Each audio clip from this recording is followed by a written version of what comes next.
Oke, welcome back to Binary Thinking teman-teman. Nama gue Chris Andurian dan di video kali ini kita akan belajar tentang rekursif. Buat teman-teman yang belum familiar tentang apa itu rekursif, rekursif merupakan konsep di mana sebuah fungsi akan memanggil dirinya sendiri terus menerus. Seperti dia akan dipanggil dirinya lagi, dipanggil fungsinya lagi, dipanggil fungsinya lagi, kayak gitu. Dan untuk memahami rekursif, harapannya kita sudah memiliki pemahaman dasar tentang bagaimana fungsi itu bekerja ya. Jadi buat teman-teman yang belum mengetahui atau belum familiar tentang fungsi di bahasa C, bisa cek episode kita sebelumnya, kita sudah membahas tentang bagaimana fungsi bekerja. Gitu. Dan sebagai contoh untuk rekursif, di sini saya akan bikin sebuah fungsi, namanya fungsi rekur. Dia menerima int count. Oke, gini ya. Dan di dalam rekursif itu dikenal dengan istilah base case. Oke, base case ini apa? Sama seperti looping atau iterasi, rekursif ini akan menjalankan statement program atau code instruksi yang kita berikan itu berulang-ulang, gitu. Jadi konsepnya mirip seperti looping ya.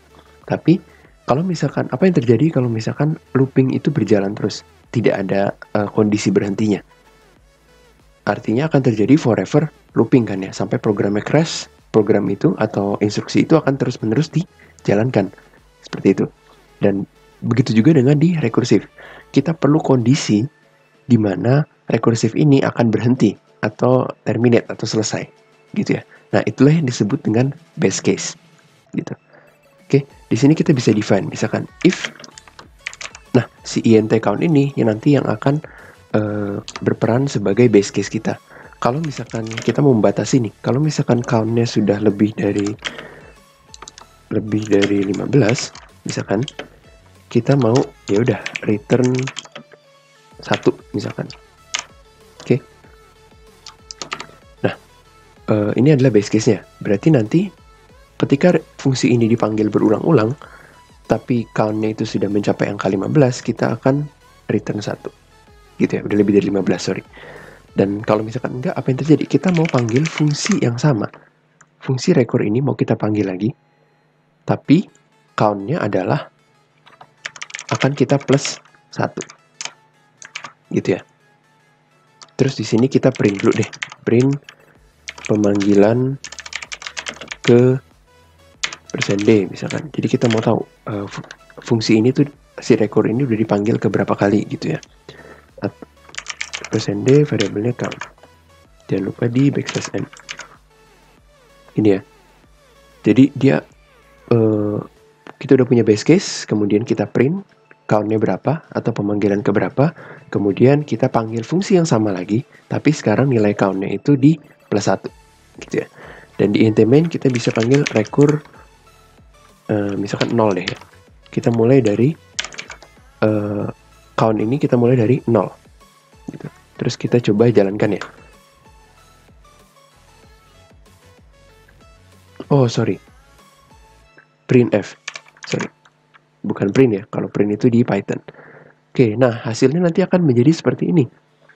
Setiap fungsi rekur ini dipanggil, pertama dia akan cek dulu apakah count yang dia terima itu sudah lebih dari 15 atau belum. Kalau belum ya dia akan jalankan printf ini, kemudian dia akan panggil fungsi yang sama lagi.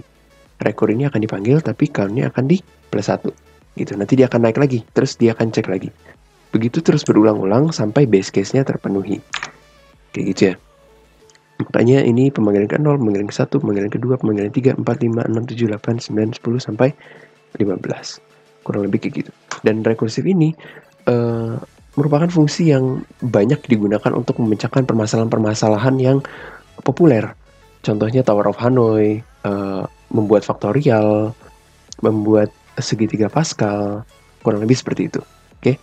Nah, dan sama seperti fungsi biasa ya, ini kita nggak harus int, kita bisa void, kita bisa jadi incar, kita bisa jadiin double, dan sebagainya. Gitu. Bisa kembalikan ke int. Kurang lebih seperti itu tentang rekursif. Jika ada yang ingin ditanyakan, teman-teman bisa tulis di kolom komentar. Semoga video ini bermanfaat, dapat memberikan informasi baru buat teman-teman. Sampai jumpa, salam 10.